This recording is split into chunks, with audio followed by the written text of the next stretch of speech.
नमस्कार। मैं स्वागत करता हूँ आपका इस कोर्स में जिसका नाम मैकेनिकल बिहेवियर ऑफ मटेरियल्स है, जिसको हम हिंदी में पढ़ेंगे।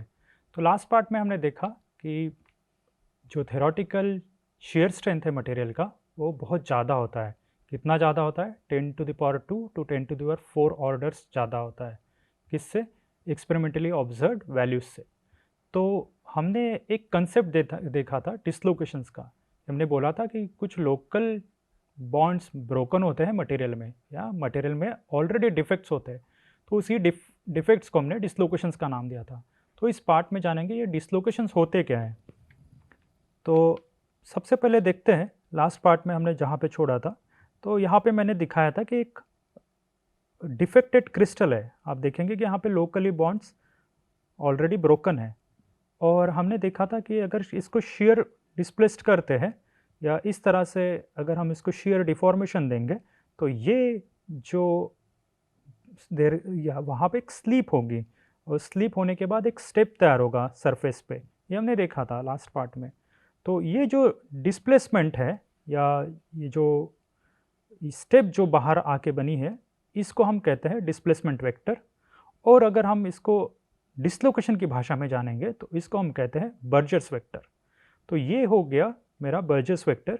ये जो डिस्प्लेसमेंट वेक्टर है ये क्या क्वांटिफाई कर रहा है? ये मेरे मटेरियल के प्लास्टिक डिफॉर्मेशन को क्वांटिफाई कर रहा है, या स्लीप जो फिनोमिना है उसको क्वांटिफाई कर रहा है। उसका ये मेजर है बर्जर्स वेक्टर। जो डिफॉर्मेशन का मेजर जो है ये है बर्जर्स वेक्टर। इसको मैं अभी इस डिस्प्लेसमेंट वेक्टर को बर्जर्स वेक्टर के नाम से डिनोट कर रहा हूँ। तो आप देखेंगे कि ये जो मैं जब shear डिफॉर्मेशन दिया था तो एक क्रिस्टल यहाँ से यहाँ तक मूव हुआ था, और ये जो स्टेप तैयार हुआ था ये है मेरा डिस्प्लेसमेंट वेक्टर या बर्जर्स वेक्टर। इसको हम याद रखेंगे क्योंकि यही एक पैरामीटर है जिससे हम डिसलोकेशंस को का डेफिनेशन या व्याख्या करेंगे। अभी हम देखते हैं, जब मैं ये डिफेक्टेड क्रिस्टल तैयार किया था, मैंने बोला था कि यहाँ पे बॉन्ड्स ब्रोकन है, लोकली ब्रोकन है।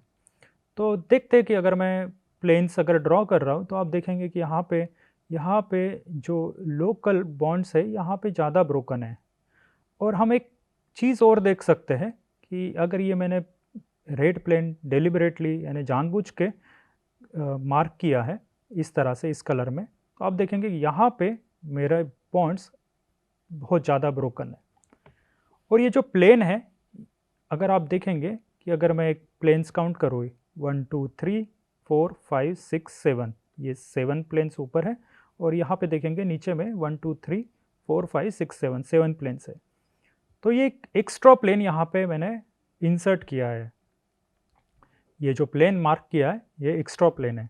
तो आप इसको समझिए क्योंकि ये मैं 2D में दिखा रहा हूँ। अगर आप 3D में देखेंगे तो ये प्लेन्स इस तरह से इस डायरेक्शन में होंगे। तो ये मेरा एक्स्ट्रा प्लेन यहाँ पे इंसर्टेड है। ये जो प्लेन है इस तरह से इंसर्टेड रहेगा। और ये जो एक्स्ट्रा प्लेन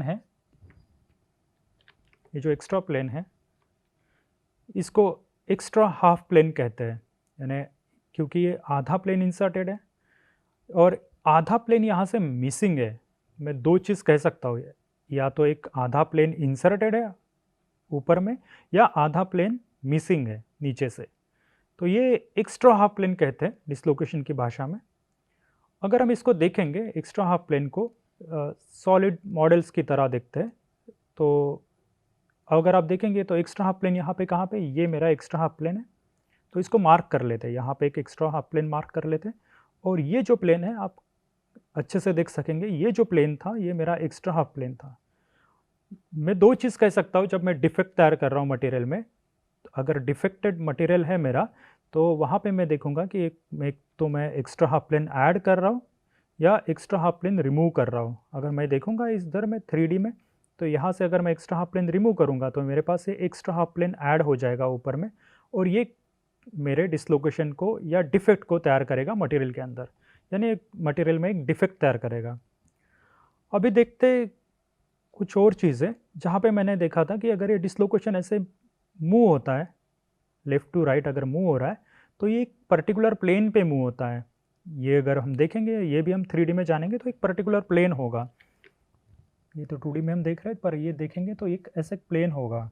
तो ये प्लेन पे ये ऊपर वाला जो क्रिस्टल का पार्ट है, ये मूव हो रहा है नीचे वाले क्रिस्टल के पार्ट पे ऊपर। तो ये जो प्लेन है या ये प्लेन है, यहाँ पे हम देखेंगे ये प्लेन है, अगर मैं देखूंगा तो स्टेप इस प्लेन के ऊपर तैयार हुई है। तो ये जो प्लेन है या ये प्लेन है, इसको मैं कहता हूँ स्लिप प्लेन और ग्लाइड प्लेन।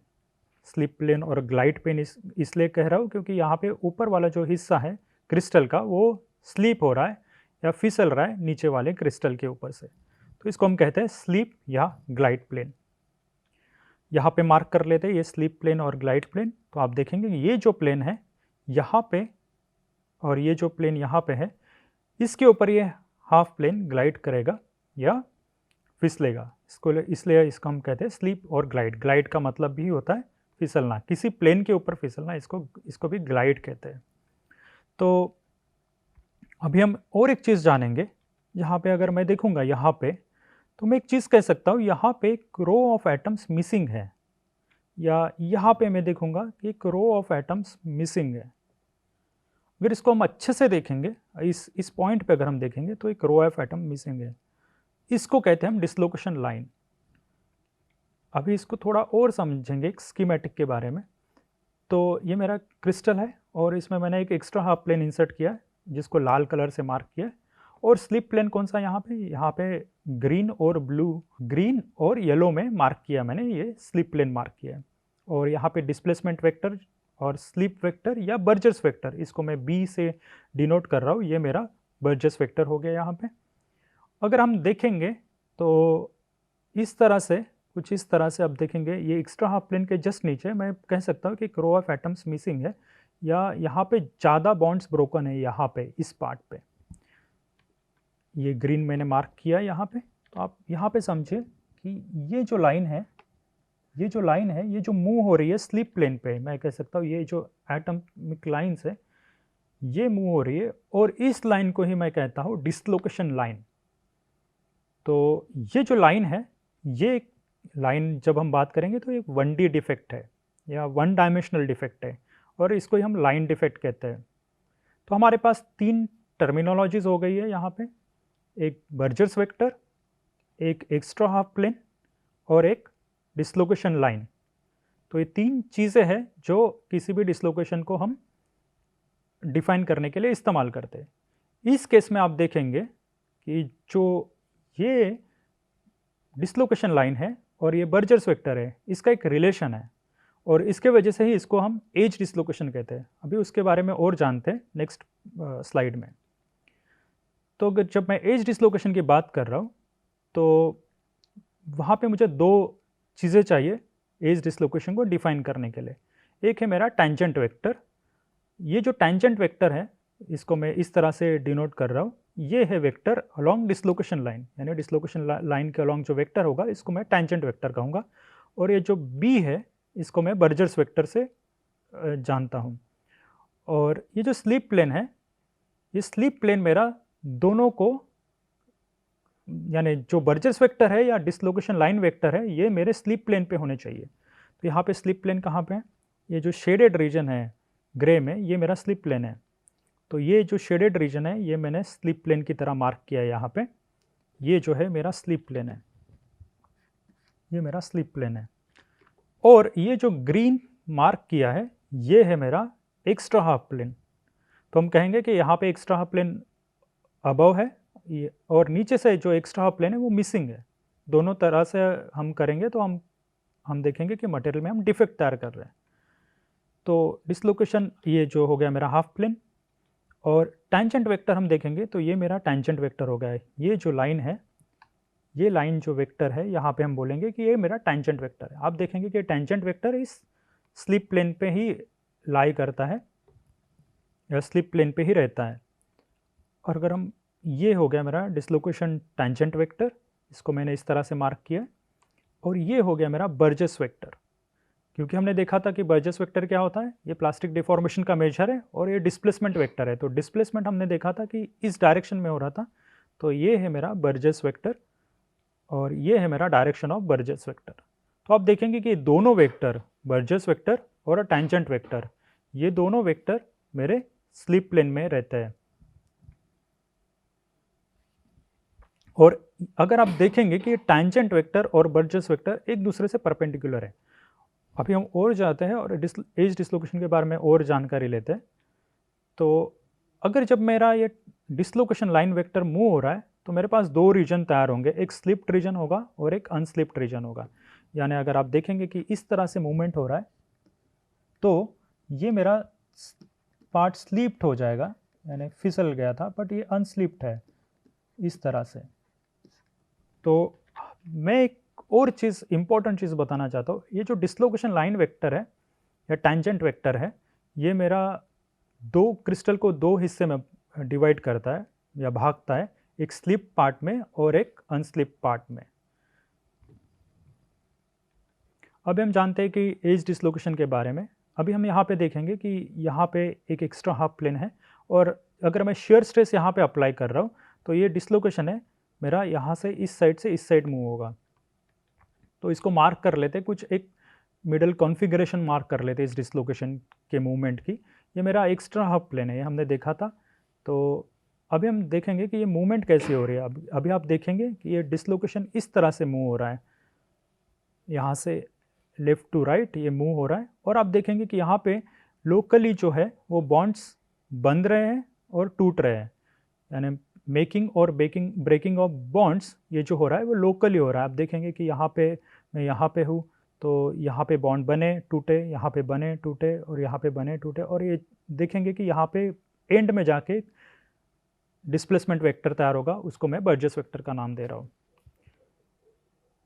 तो हम देखेंगे कि ये मेरा एक एक्स्ट्रा हाफ प्लेन है, ठीक है, ये मेरा एक्स्ट्रा हाफ प्लेन है और ये हो गई मेरी डिसलोकेशन, यानी ये मेरा हो गया डिसलोकेशन जो मूव हो रहा है इस प्लेन पे मूव हो रहा है। इसको मैंने स्लिप प्लेन के नाम की तरह जाना था। ये जो प्लेन है इसको मैं कहूँगा स्लिप प्लेन।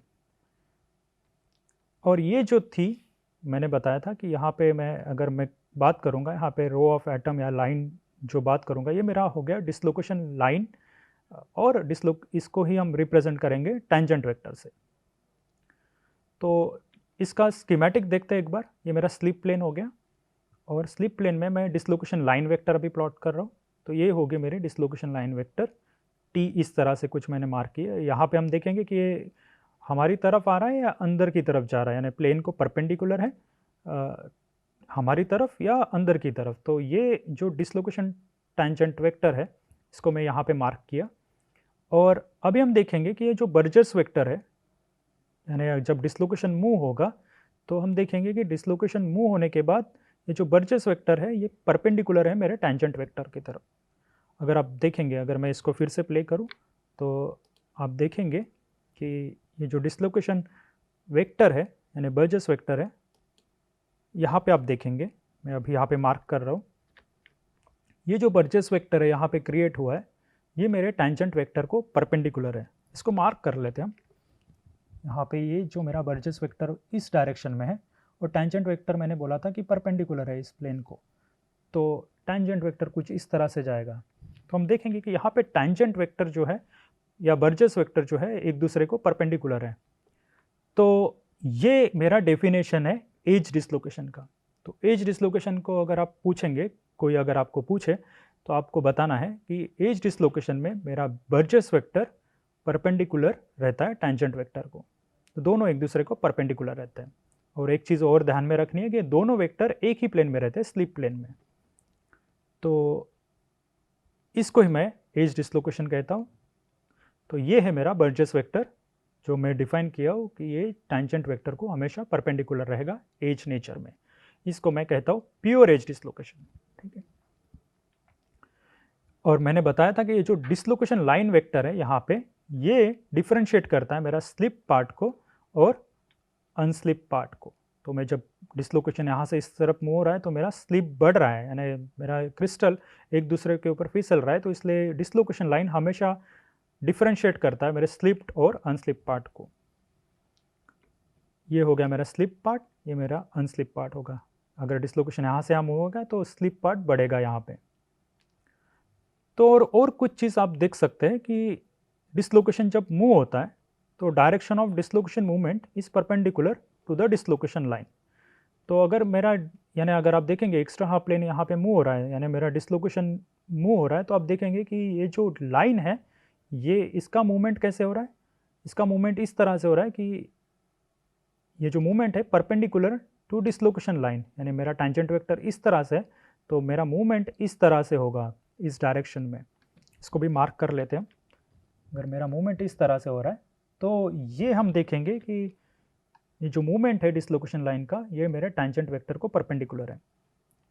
दूसरी चीज़, the direction of dislocation movement is in the direction of stress. हम देखेंगे कि मैंने स्ट्रेस इस तरह से अप्लाई किया था, आप देखेंगे मैंने इस तरह से स्ट्रेस अप्लाई किया है और ये जो मूवमेंट है along the direction of stress है। ये डायरेक्शन इस तरह से, अगर मैं यहाँ पे भी मार्क करता हूँ स्लिप प्लेन पे, अगर मैं शेयर स्ट्रेस मार्क कर रहा हूँ तो ये जो मूवमेंट है along the direction of shear stress और स्ट्रेस। अगर हम देखेंगे जो एक्स्ट्रा हाफ प्लेन की अभी बात करते तो मेरे पास दो सिनारियो हो सकते हैं। अगर एक्स्ट्रा हाफ प्लेन मैंने स्लिप प्लेन के ऊपर डाल दिया, यानी जो मेरा स्लिप प्लेन है यहाँ इसके ऊपर है, तो एक सिनारियो हो गया। दूसरा सिनारियो इस तरह से भी हो सकता है कि मेरे स्लिप प्लेन के नीचे हो सकता है। तो ये दो कॉन्फ़िगरेशंस हो सकते हैं, मैं डिफेक्ट तैयार कर सकता हूँ मटेरियल के अंदर। तो ये जो सिनारियो है जहाँ पे एक्स्ट्रा हाफ प्लेन अबव है, इसको थ्री डायमेंशनल सिंबल में हम इस तरह से रिप्रेजेंट करेंगे। इस तरह से कुछ उल्टा टी बनाएंगे, उन दोनों को जोड़ेंगे। ये जो होगी ये मेरे डिसलोकेशन लाइन रिप्रेजेंट कर रही है, ये जो है मेरे डिसलोकेशन लाइन या टेंजेंट वेक्टर को रिप्रेजेंट कर रही है, और ये जो है मेरा बर्जस वेक्टर है जो परपेंडिकुलर है। तो थ्री डायमेंशनल सिंबल में हम कुछ इस तरह से रिप्रेजेंट करते हैं एज डिसलोकेशन को। यहाँ पे हम देखेंगे कि बर्जस वेक्टर परपेंडिकुलर है मेरे टेंजेंट वेक्टर को। और अगर हम 2D में देखेंगे, अगर सामने से इस फेस को देखेंगे तो मुझे कुछ इस तरह से दिखाई देगा। तो ये जो है ये मेरा एक्स्ट्रा हाफ प्लेन है और ये मेरा स्लिप प्लेन है। तो मैं एज डिसलोकेशन को यहाँ पे इस तरह से रिप्रेजेंट कर रहा हूँ। यहाँ पे एक्स्ट्रा हाफ प्लेन अबव है और ये जो है मेरा स्लिप प्लेन है। तो ये जो है इन्वर्टेड टीथ की तरह दिखेगा। और अगर इसको मैं रिप्रेजेंट करूँगा तो यहाँ पे देखूँगा कि मैं ये जो है एक्स्ट्रा हाफ प्लेन बॉटम में है, ये मेरा स्लिप प्लेन है, ये टेंजेंट वेक्टर है और ये मेरा बर्जस वेक्टर है। तो आप देखेंगे टेंजेंट वेक्टर परपेंडिकुलर है और एक्स्ट्रा हाफ प्लेन बॉटम में है। तो इसको मैं कहता हूँ, इस कॉन्फ़िगरेशन को कहूँगा जहाँ पे एक्स्ट्रा हाफ प्लेन अबव है स्लिप प्लेन के, इसको मैं कहता हूँ पॉजिटिव एज डिसलोकेशन। और ये जो कॉन्फ़िगरेशन है इसको मैं कहता हूँ निगेटिव एज डिसलोकेशन, और उसको मैं ये टी की तरह रिप्रेजेंट करता हूँ। तो ये हो गया मेरा निगेटिव एज डिसलोकेशन। अभी मैथमेटिकली इसको इस तरह से जान सकते हैं, हमने देखा था कि एज डिसलोकेशन में ये बी और टी परपेंडिकुलर है। अगर मैं टी क्रॉस बी लेता हूँ तो अगर ये जो डायरेक्शन है इसका क्रॉस प्रोडक्ट का डायरेक्शन जो है वो अगर एक्स्ट्रा हाफ प्लेन के ऊपर और एक्स्ट्रा हाफ प्लेन की तरफ जाता है तो मैं उसको पॉजिटिव एज डिसलोकेशन कहूँगा। इसको इस तरह से समझिए, अगर मैं टी क्रॉस बी लूँगा यहाँ पे तो मुझे एक वेक्टर मिलेगा, और वो वेक्टर अगर अबव यानी स्लिप प्लेन के इस डायरेक्शन में दिखा रहा है तो ये जो होगा मेरा पॉजिटिव एज डिसलोकेशन। अगर वो प्रोडक्ट की डायरेक्शन नीचे है तो मैं कहूँगा कि एक्स्ट्रा हाफ प्लेन नीचे है और ये मेरा हो जाएगा निगेटिव एज डिसलोकेशन। तो अगर आप टी क्रॉस पी करके देखेंगे और उसका देखेंगे कि मैग्नीट्यूड कहाँ पे आ रहा है, किस डायरेक्शन में आ रहा है, तो वहाँ से आपको पता चलेगा कि एक्स्ट्रा हाफ प्लेन अबव है या बिलो है, और उस तरह से हम मैथमेटिकली बोल सकेंगे कि मेरा पॉजिटिव एज डिसलोकेशन है या निगेटिव एज डिसलोकेशन है। अभी हम आगे बढ़ते और देखते वोल्टेरा कट और डिसलोकेशंस के बारे में जानते हैं। तो ये जो वोल्टेरा कट है, यानी डिसलोकेशंस आने से बहुत पहले विटो वोल्टेरा ने कॉन्टिनम मैकेनिक्स में मटेरियल में डिफेक्ट तैयार करने के लिए एक मेथड दी थी। तो विटो वोल्टेरा ने क्या किया था, अगर मेरे पास एक वोल्टेरा नाइफ है और मैं कुछ कंस्ट्रक्शन करूँगा, ये 1907 में उन्होंने दिया था। बिफोर यानी हमने देखा था कि डिसलोकेशन अराउंड 1940s में थॉट किए थे, यानी सोचे गए थे, पर 1907 में ही विटो वोल्टेरा ने एक कॉन्टिनम मैकेनिक्स में और कॉन्टिनम सॉलिड्स में डिफेक्ट्स तैयार करने के लिए एक मेथोडोलॉजी दी थी, उसको हम जानते हैं अभी। तो मेरे पास मान लीजिए एक सॉलिड है, कॉन्टिनम सॉलिड है। अभी मैं क्या कर रहा हूँ, मेरा एक पास वोल्टेरा नाइफ है और सोच के देखिए कि मैं प्लेन कट कर रहा हूँ। यहाँ से जो रेड कलर प्लेन है जो मार्क किया है, ये मैंने कट कर दिया है यहाँ से और निकाल दिया इस प्लेन को इस मटेरियल से। तो अभी क्या हो गया, ये जो मटेरियल है यानी ऊपर और नीचे वाला, इसको मैं किसी एक डायरेक्शन में मूव कर सकता हूँ, क्योंकि मेरे पास एक फ्लेक्सिबिलिटी आ गई है इस कट के वजह से। और अब देखेंगे कि ये एक टेंजेंट वेक्टर मार्क किया है, ये डिलिबरेटली इस तरह से मार्क किया है, ये मेरा टेंजेंट वेक्टर है इस तरह से। तो ये इसलिए मार्क किया है क्योंकि हम डिसलोकेशन की जब बात करेंगे तो हमें आसानी हो समझने में, तो इसलिए मैं टेंजेंट वेक्टर यहाँ पे मार्क कर रहा हूँ। अभी मैं इस सॉलिड को कुछ इस तरह से डिफॉर्म कर सकता हूँ, यानी आप समझिए, मैं इस सॉलिड को ऊपर से इस तरह से अगर मैं शेयर स्ट्रेस अप्लाई करूँगा तो ये ऊपर वाला सॉलिड इस तरह से मूव होगा और नीचे वाला सॉलिड इस तरह से मूव होगा। या मैं लेफ़्ट टू राइट उसको मूव कर सकता हूँ, अगर मैं शेयर स्ट्रेस यहाँ से ऐसे अप्लाई कर रहा हूँ और इधर से इस तरह से अप्लाई करूँगा तो एक शेयरिंग तैयार होगी इस क्रिस्टल में, या डिफॉर्मेशन तैयार होगा इस क्रिस्टल में। तो जानते हैं इसको किस तरह से हम इस्तेमाल कर सकते हैं। तो मान लेते हैं मैंने पहले इस तरह से डिफॉर्म किया, आप देखेंगे कि मैंने ये स्ट्रेस अप्लाई किए, तो आप देखेंगे ये ऊपर वाला पार्ट उस तरह पीछे में ढकेला गया है, यानी स्लिप हुआ है, और नीचे वाला पार्ट आगे आ गया है। तो इसके वजह से आप देखेंगे ये जो मैंने टेंजेंट वेक्टर मार्क की थी यहाँ पे मटेरियल्स में कुछ डिस्प्लेसमेंट्स होंगे, और ये जो बर्जस वेक्टर यहाँ पे है, आप देखेंगे कि जो बर्जस वेक्टर यानी डिफॉर्मेशन जो तैयार हुई, ये देखेंगे आप, ये परपेंडिकुलर है मेरे टेंजेंट वेक्टर को यहाँ पे। तो ये जो डिफॉर्मेशन मैंने तैयार की है, यहाँ पे हमने देखा था कि ये एज डिसलोकेशन का डेफिनेशन है। अगर टेंजेंट वेक्टर परपेंडिकुलर है मेरे बर्जस वेक्टर को, तो इसको हम एज डिसलोकेशन कहेंगे। और यहाँ पे अभी आप देख सकते हैं, अगर साइड में आप देखेंगे तो ये जो एक एक्स्ट्रा प्लेन यहाँ पे दिख रहा है, ये एक्स्ट्रा हाफ प्लेन है, और आप देखेंगे ये हो गई मेरी डिसलोकेशन लाइन, और ये हो गया मेरा बर्जस वेक्टर यहाँ पे। तो डिसलोकेशन लाइन यहाँ पे जा रही है अंदर या बाहर आ रही है, ये मेरा हो गया एक्स्ट्रा हाफ प्लेन। तो आप देख सकते हैं वोल्टेरा कट से आप एक डिफेक्ट तैयार कर सकते हो। अभी अगर मैं इस तरह से कुछ डिफेक्ट तैयार कर रहा हूँ, तो यहाँ पे मैंने देखा बी मैं परपेंडिकुलर कर सकता हूँ टेंजेंट वेक्टर के साथ, तो मैं बी पैरेलल भी कर सकता हूँ। तो बी पैरेलल कब करेंगे, अगर मैं शेयर करूँगा इस डायरेक्शन में, अगर मैं इस क्रिस्टल को इस तरह से डिफॉर्म किया, यानी मैं इसको ऊपर वाले को इस तरह से ढकेला और नीचे को इस तरह से ढकेला, तो मेरे पास एक शेयर मिल जाएगा। यानी ये हो गया मेरा डिफॉर्मेशन वेक्टर, जो डिस्प्लेसमेंट वेक्टर है, इसको मैं बर्जस वेक्टर कहूँगा। और टेंजेंट वेक्टर यहाँ पे कहाँ पे, यही मेरा टेंजेंट वेक्टर है। अगर इस तरह से कहूँगा, या तो मैं कह सकता हूँ कि टेंजेंट वेक्टर यहाँ पे पैरेलल है मेरे बर्जस वेक्टर से। तो मैं कह सकता हूँ कि B is parallel to tangent vector, और यही इस जो डिफेक्ट को कहेंगे, इस डिफेक्ट को कहते हैं हम स्क्रू डिसलोकेशन, जहाँ पे मेरा बर्जस वेक्टर पैरेलल है टेंजेंट वेक्टर के हिसाब से। इसको मैं लिख देता हूँ, ये जो डिफेक्ट मैंने तैयार की यहाँ पे, इसको मैं कहूँगा स्क्रू डिसलोकेशन। इसके बारे में और जानेंगे हम,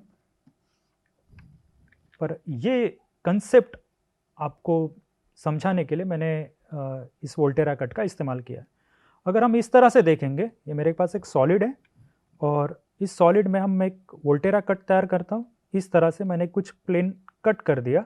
अभी मैं इसको शेयर कर सकता हूँ किसी भी डायरेक्शन में, यानी अबव और बिलो क्रिस्टल को, और मैंने ऊपर के क्रिस्टल को इस तरह से पुश किया, तो आप देखेंगे यहाँ पे कुछ डिस्प्लेसमेंट तैयार हुआ, और ये मेरा टेंजेंट वेक्टर है। यहाँ पे ये जो जा रहा है, ये जो मेरा टेंजेंट वेक्टर है, तो ये मेरा टेंजेंट वेक्टर है। और यहाँ पे आप देखेंगे, इसको मार्क कर लेते हैं, ये मेरा बर्जस वेक्टर है और ये मेरा टेंजेंट वेक्टर है। तो आप देखेंगे यहाँ पे टेंजेंट वेक्टर परपेंडिकुलर है मेरे बर्जस वेक्टर को, और ये जो पार्ट है पहला वाला, ये मेरा स्लिप पार्ट है, और दूसरा जो पार्ट है ये अनस्लिप पार्ट है। यानी जब मैं डिफॉर्म करने की कोशिश करूँगा, जैसे जैसे डिसलोकेशन लाइन इस तरह से मूव होगी, मैं देखूंगा कि मेरा स्लिप बढ़ रहा है मटेरियल में और क्रिस्टल में। उसी तरह से मैं स्क्रू डिसलोकेशन को इस तरह से समझ सकता हूँ। यहाँ पे मैंने कट कर दिया, मेरे पास क्रिस्टल था, मैंने कट किया, अब मैंने शेयर किया ऊपर वाले पार्ट को नीचे वाले पार्ट से, तो मुझे इस तरह से मिलेगा कि ये जो है, ये डिस्प्लेसमेंट यहाँ पे मिलेगा मुझे। ये जो डिस्प्लेसमेंट है यहाँ पे मिल रहा है या यहाँ पे मिल रहा है, यही मेरा बर्जस वेक्टर है। और हम देखेंगे कि ये मेरा टेंजेंट वेक्टर था, तो यहाँ पे टेंजेंट वेक्टर मुझे पैरेलल मिलेगा बर्जर्स वेक्टर के साथ। तो ये है मेरा स्क्रू डिसलोकेशन। तो आइए जानते हैं स्क्रू डिसलोकेशन के बारे में। और तो स्क्रू डिसलोकेशन में मैंने देखा था कि बर्जर्स वेक्टर पैरेलल है टेंजेंट वेक्टर से। तो अगर मेरे पास एक ऐसा कुछ क्रिस्टल है और ये होगी मेरी डिसलोकेशन लाइन जो अंदर से जा रही है क्रिस्टल के अंदर, और मैंने ऊपर वाला क्रिस्टल शेयर किया है, और ये है मेरा डिस्प्लेसमेंट जो है मैं बर्जर्स वेक्टर्स के बारे में जानता हूँ। ये अगर यहाँ पे आप क्लियरली देख पाएंगे, अगर मेरा ऊपर वाला क्रिस्टल यहाँ पे, तो ये मेरा बर्जर्स वेक्टर हो गया। आप देखेंगे कि ये जो बर्जर्स वेक्टर है ये है parallel to dislocation line. Definition है हमारे स्क्रू डिसलोकेशन की। अभी हम जानेंगे हार्ट स्फीयर मॉडल। अगर हम देखेंगे यहाँ पे ये सारे प्लेन्स इस तरह से स्टैक्स है, और आप देखेंगे कि अगर मैं इस तरह से कुछ देखूँ यहाँ पे, अगर मैं इस प्लेन को देखूँ, ऊपर वाले प्लेन को ही, तो मैं इस तरह से कुछ जा रहा हूँ तो यहाँ पे कोई डिफेक्ट नहीं है। पर अगर मैं कुछ इस तरह से डिस्प्लेसमेंट करूँ, अगर मैं इस तरह से मूव हो रहा हूँ, ठीक है, और मैं कुछ साउथ वेस्ट ईस्ट नॉर्थ इस तरह से मूव किया और यहाँ पे आया या यहाँ से शुरुआत की, तो मैं देखूँगा कि यहाँ पे एक डिस्प्लेसमेंट तैयार हुआ। यानी आप देखेंगे कि मैंने नीचे वाले प्लेन से चालू किया था, मैंने रोटेट किया, यानी मैंने अपनी डायरेक्शन चेंज की और ऊपर आ गया, मैंने ऊपर वाले प्लेन पे पहुंच गया। यहाँ पे जो डिस्प्लेसमेंट है यही मेरा डिस्प्लेसमेंट वेक्टर हो गया। अगर वो सिंपल क्रिस्टल रहता तो मैं देखता कि यहाँ पे कोई स्क्रू डिसलोकेशन नहीं रहता, ठीक है। तो ये जो है मैं स्क्रू की तरह मूव हुआ और मुझे एक डिस्प्लेसमेंट मिल गया, इसलिए हम इसको स्क्रू डिसलोकेशन कहते हैं। अगर हम यहाँ पे देखेंगे, मैं इस तरह से एक्सप्लेन करूँगा। अगर ये सरफेस देखेंगे हम ऊपर वाला, अगर मान लेते हैं मैं यहाँ से शुरुआत करूँगा, मैं 4 यूनिट आ गया है, 1 2 3 4, यहाँ से मैं आऊँगा 1 2 3 4, और फिर यहाँ से आऊँगा 1 2 3 4, और मैं यहाँ से आऊँगा, तो मैं शुरुआत किया वहाँ से ही पहुँच गया। तो इस सरफेस में मेरा कोई डिफेक्ट नहीं है इस सरफेस पे। पर अगर मैं इस तरह से कुछ देखूँ, ये अगर डिफेक्ट यहाँ पे मैंने क्रिएट किया है, अगर इस तरह से कुछ देखूँगा मैं, तो मैं मान लेते हैं मैंने यहाँ से शुरुआत की 1 2, और मैं यहाँ पे गया 1 2 3 4, फिर मैं यहाँ पे आया 1 2 3 4, और यहाँ पे आया 1 2 3 4 वापस, और मैं फिर से 1 2 यहाँ पे गया, तो मैं देखूँगा कि ये डिस्प्लेसमेंट यहाँ पे तैयार हो गई इस तरह से। और ये जो डिस्प्लेसमेंट तैयार हो गई, मैं क्योंकि एक स्क्रू की तरह मूव हुआ, मैंने रोटेट किया, तो इसलिए मैं एक डिफॉर्मेशन वेक्टर की तरह मैं वहाँ पे पहुँच गया, और इसी नेचर को कहते हैं, इसी डिफेक्ट को हम कहते हैं स्क्रू डिसलोकेशन। अगर ये परफेक्ट रहता है तो हम जहाँ से शुरुआत की थी वहाँ पे पहुँचने चाहिए थे, पर यहाँ पे वैसा नहीं हो रहा है, तो इसको हम कहते हैं स्क्रू डिसलोकेशन। तो इसके बारे में और जानते हैं। तो ये जो हो गई, ये जो लाइन यहाँ पे हम देख रहे हैं, ये सॉलिड लाइन है, और ये अंदर जा रही है क्रिस्टल के अंदर से और बाहर निकल रही, इसको मैं डिसलोकेशन लाइन कहूँगा। ये मेरे टेंजेंट वेक्टर हो गई। वो यहाँ पे भी आप देख सकते हैं, अगर मैं इस तरह से मूव हो रहा हूँ, तो ये जो सॉलिड लाइन है ये यहाँ से अंदर जा रही है और क्रिस्टल के अंदर से निकल रही है, इसलिए मैं इसको शेडेड में निकाला हूँ। और ये जो लाइन है ये डिसलोकेशन लाइन है मेरी। अभी फिर से एक एक्सरसाइज करते हैं। मैं इस पॉइंट से चालू हो रहा हूँ, मैं यहाँ पे मूव हुआ, फिर मैं कुछ ऐसे इस तरह से मूव हुआ, फिर इस तरह से आया, फिर इस तरह से आया, फिर इस तरह से आया। हम देखेंगे कि मैंने जहाँ पे शुरुआत की थी उसके ऊपर आ गया हो। ये जो डिस्प्लेसमेंट है ये ऊपर है, और ये डिस्प्लेसमेंट जो है पैरेलल है डिसलोकेशन लाइन से। यही मेरी डेफिनेशन है स्क्रू डिसलोकेशन की। तो इसका एक स्कीमेटिक बना लेते हैं। ये मेरा स्लिप प्लेन है, और इस स्लिप प्लेन में एक मेरा टेंजेंट वेक्टर है। तो ये मेरा टेंजेंट वेक्टर है, और मैंने ड्रॉ किया है ये जो बर्जर्स वेक्टर है ये मेरा पैरेलल है टेंजेंट वेक्टर से। ये मेरा स्क्रू डिसलोकेशन का डेफिनेशन है। तो आप देखेंगे कि ये मेरा अनस्लिप पार्ट है, ये मेरा स्लिप पार्ट है। आप देखेंगे कि यहाँ पे अगर मैं इसको और शेयर करूँगा, अगर मैं इस तरह से कुछ ढकेलूँगा, तो ये जो डिसलोकेशन लाइन है वो इस तरह से मूव होगी। तो आप देखेंगे कि ये डिसलोकेशन लाइन जो है वो हमेशा बाइफर्केट करती है या डिस्टिंग्विश करती है मेरे स्लिप्ड और अनस्लिप्ड पार्ट को। अभी इसका रिप्रेजेंटेशन देखते हैं कि हम स्क्रू डिस्लोकेशन को कैसे रिप्रेजेंट करते हैं। तो हमने देखा था कि मेरे पास पॉजिटिव एज डिस्लोकेशन है, नेगेटिव एज डिस्लोकेशन है। उसी तरह से मेरे पास दो टाइप के डिस्लोकेशंस हो सकते हैं स्क्रू में भी, राइट हैंड स्क्रू और left hand screw. Right hand screw यानी ये होगा, मैं 2D में अगर इसको रिप्रेजेंट करूँगा तो अगर मैं क्लॉकवाइज मूव कर रहा हूँ तो, या राइट हैंड स्क्रू की तरह मूव कर रहा हूँ तो मेरा डिस्प्लेसमेंट ऊपर आना चाहिए और यही मेरा सिंबल हो गया राइट हैंड स्क्रू का।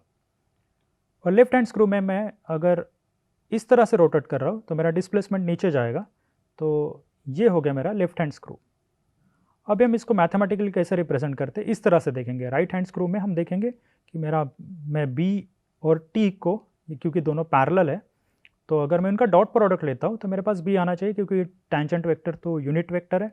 तो ये अगर पॉजिटिव है तो इसको मैं कहूँगा राइट हैंड स्क्रू, अगर ये निगेटिव है तो मैं इसको कहूँगा लेफ्ट हैंड स्क्रू। यानी डॉट प्रोडक्ट अगर निगेटिव आ रहा है, यानी मैग्नीट्यूड आ रहा है बर्जेस वेक्टर का निगेटिव, तो ये मेरा लेफ्ट हैंड स्क्रू होगा। तो आपको हमेशा बी डॉट टी करके देखना है मैथमेटिकली कि मेरा स्क्रू डिस्लोकेशन क्या है। इसको मैं 3D में कुछ इस तरह से भी रिप्रेजेंट कर सकता हूँ। एक डॉलर सिंबल मैंने ड्रॉ किया है यहाँ पे, ये दिखाता है कि मेरे एटम के जो अरेंजमेंट्स है वो स्क्रू नेचर के हैं अराउंड डिस्लोकेशन लाइन। ये मेरी डिस्लोकेशन लाइन हो गई, इसको मैं टेंजेंट वेक्टर की तरह मार्क करूँगा, ये मेरी टेंजेंट वेक्टर हो गई। और ये बर्जेस वेक्टर जो है वो पैरेलल है। ये मेरा 3D में रिप्रेजेंटेशन हो गया स्क्रू डिस्लोकेशन का। अब हम स्क्रू डिस्लोकेशन को और अच्छी तरह से विजुलाइज करते हैं। ये अगर हम देखेंगे इस स्कीमेटिक में या कार्टून में, यहाँ पे मैं देख रहा हूँ कि अगर मैं इस प्लेन से चालू करूँगा ऊपर से और मैं इस तरह से स्क्रू जो डिस्लोकेशन लाइन है और स्क्रू लाइन है, स्क्रू एक्सिस है, उसके अराउंड मैं घूम रहा हूँ, तो मैं इस तरह से मूव होते हुए आऊँगा। यानी मैं ऊपर के प्लेन से चालू किया, यहाँ से चालू करा, फिर नीचे प्लेन पे आया। इसको मार्क कर लेते हैं हम, इसको थोड़ा सा इस तरह से समझिए। अगर मैं स्क्रू लाइन से घूम रहा हूँ इस तरह से, तो मैं यहाँ पे पहुँचा, फिर नीचे के प्लेन पे आ गया, फिर अगेन यहाँ पे नीचे के प्लेन से आया और फिर यहाँ पे आ गया।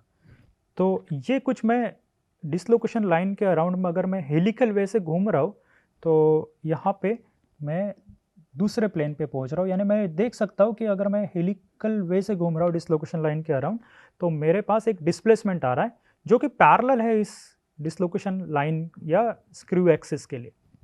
यही मेरा स्क्रू डिस्लोकेशन है। इस तरह से आप विजुलाइज कर सकते हो। तो अभी हम जानते हैं कि डिस्लोकेशन, जो स्क्रू डिस्लोकेशन की मूवमेंट के बारे में जानते हैं। तो हमने देखा था ये मेरा क्रिस्टल है, ये इसको मैं इस तरह से कुछ शेयर डिफॉर्मेशन दे रहा हूँ, और मैंने देखा था 3D सिंबल में कुछ डॉलर सिंबल हम ड्रॉ कर दे स्क्रू नेचर के लिए। ये मेरी डिस्लोकेशन लाइन हो गई, इसको भी मार्क कर लेते हैं। ये मेरी डिस्लोकेशन लाइन हो गई इस तरह से, और ये मेरा हो गया बर्जेस वेक्टर, ये डिस्प्लेसमेंट वेक्टर है यहाँ पे। तो इस तरह से मैंने कुछ मार्क कर लिया। और अभी हम जब शेयर स्ट्रेस अप्लाई करेंगे तो ये शेयरिंग क्या होगा, इस तरह से शेयर होगा ऊपर वाला पार्ट, इस तरह से शेयर होगा ये ऊपर वाला पार्ट, और बॉटम वाला पार्ट इस तरह से शेयर होगा। तो आप देखेंगे कि ये जो डिस्लोकेशन लाइन है, ये जो इस स्कीमेटिक में और इस फिगर में और इस फिगर में आप देखेंगे कि ये जो डिस्लोकेशन लाइन है ये यहाँ से यहाँ पे थी, मिडल में थी, और ये कुछ इस तरह आ गई है, इस तरह पहुँच गई है, तो यानी लेफ्ट हैंड की तरफ मूव हो गई है। तो मैं कह सकता हूँ ये जो डिस्लोकेशन लाइन का मूवमेंट है इस तरह से हो रहा है। और जब ये पूरा मूवमेंट हो जाएगा तो आप देखेंगे कि एक ऑफसेट तैयार होगा। यानी यहाँ पे मेरे पास इनिशियल ऑफसेट बी था यहाँ पे जो क्रिएट हुआ रहा था, और यहाँ पे पूरा यानी स्लिप्ड हो जाएगा। यानी यहाँ पे पूरा स्लिप मेरा कंप्लीट हो गया इस पार्ट में। यहाँ पे हम देखेंगे कि मैंने मार्क किया था ये स्लिप पार्ट है और ये अनस्लिप पार्ट है। तो मेरे पास स्लिप्ड और अनस्लिप पार्ट हो गया, और डिस्लोकेशन लाइन इसको डिमार्केट कर रहा है कि स्लिप कौन सा पार्ट है और अनस्लिप पार्ट कौन सा है। अभी हम देखेंगे कि डिस्लोकेशन लाइन का मूवमेंट किस तरह से हो रहा है। तो हमने जैसे एज डिस्लोकेशन के लिए लिखा था, वैसे हम स्क्रू डिस्लोकेशन के लिए 2 पॉइंट्स कुछ लिख लेते हैं कि जो डायरेक्शन ऑफ डिस्लोकेशन मूवमेंट है is parallel to the dislocation. तो अगर हम देखेंगे कि ये जो डायरेक्शन मूवमेंट है, ठीक है, तो ये जो डिस्लोकेशन लाइन है इसके पैरेलल नहीं है, हमेशा परपेंडिकुलर होगा। तो यहाँ पे मैं करेक्ट कर लेता हूँ, ये परपेंडिकुलर होना चाहिए। Direction of dislocation movement is perpendicular to the dislocation line, और the direction of dislocation movement और dislocation line is perpendicular to the direction of stress. अगर हम देखेंगे कि ये स्ट्रेस मैंने यहाँ पे अप्लाई किया था, शेयर स्ट्रेस इस तरह से अप्लाई किया था, और मेरा मूवमेंट मिल रहा है इस डायरेक्शन में। अगर मैं शेयर स्ट्रेस इस तरह से अप्लाई किया तो मेरा मूवमेंट मिल रहा है इस डायरेक्शन में। तो आप देखेंगे कि ये जो मूवमेंट है एज डिसलोकेशन का, अगर मैं शेयर स्ट्रेस इस डायरेक्शन में अप्लाई कर रहा हूँ तो मेरा डिसलोकेशन लाइन इस तरह से मूव हो रहा है, इस डायरेक्शन में मूव हो रहा है। तो मैं कह सकता हूँ कि direction of dislocation movement is perpendicular to the direction of stress. पहले पार्ट में हमने देखा था कि जो डिसलोकेशन मूवमेंट है ये perpendicular to the dislocation line होगा, क्योंकि डिसलोकेशन लाइन यहाँ पे है और ये जो मूवमेंट है इस तरह से मूव हो रही है। यहाँ पे मैं यहाँ पे था और अगर मैं यहाँ पे पहुँच रहा हूँ तो ये जो मूवमेंट है ये परपेंडिकुलर है डिसलोकेशन लाइन की। ये मेरी डिसलोकेशन लाइन है यहाँ पे। जो मूवमेंट है ये हमेशा परपेंडिकुलर होती है डिसलोकेशन लाइन के स्क्रू में भी। तो हमने देखा था, हमने दो चीज़ें यहाँ पे देखी है, हमने स्क्रू और एज डिसलोकेशन देखा है यहाँ पे। अभी मैं थोड़ा समराइज करना चाहता हूँ। हमने एज डिसलोकेशन देखा है। एज डिसलोकेशन क्या होता है, मेरा टेंजेंट वेक्टर परपेंडिकुलर टू मेरा बर्जेस वेक्टर, और स्क्रू में क्या होता है, मेरे tangent vector parallel to Burgers vector. ये मेरी दो डेफिनेशन हो गई, और ये अगर डेफिनेशन है मेरी तो इन दोनों को मैं, अगर ये कंडीशन हमेशा सेटिस्फाई हो रही है, इन दोनों को मैं कहता हूँ प्योर एज या प्योर स्क्रू। अभी ये जो कंडीशन है प्योर एज और प्योर स्क्रू में, हमने दो नेचर देखे थे कि अगर प्योर एज और प्योर स्क्रू में दो टाइप हो सकते हैं, एक पॉजिटिव डिसलोकेशन और एक निगेटिव डिसलोकेशन। ये बेस्ड ऑन मेरे एक्स्ट्रा हाफ प्लेन किस तरह से है उसके ऊपर डिपेंड करेगा। यहाँ पे प्योर स्क्रू में मैं देखूंगा मेरे पास दो टाइप है यहाँ पे भी, एक राइट हैंड स्क्रू और एक लेफ्ट हैंड स्क्रू। यानी एटॉमिक मोमेंट्स किस और एटॉमिक डिस्प्लेसमेंट्स किस तरह से है उसके हिसाब से हम कहेंगे कि इसको प्योर एज है, प्योर स्क्रू में वो राइट हैंडेड है या लेफ्ट हैंडेड स्क्रू है। अभी के लिए मैं यहाँ पे रुकता हूँ। नेक्स्ट पार्ट में हम देखेंगे कि और क्या डिसलोकेशंस हो सकते हैं, यानी प्योर एज या प्योर स्क्रू के अलावा और कोई डिसलोकेशंस होता है कि नहीं होता है, हम जानेंगे नेक्स्ट पार्ट में। धन्यवाद।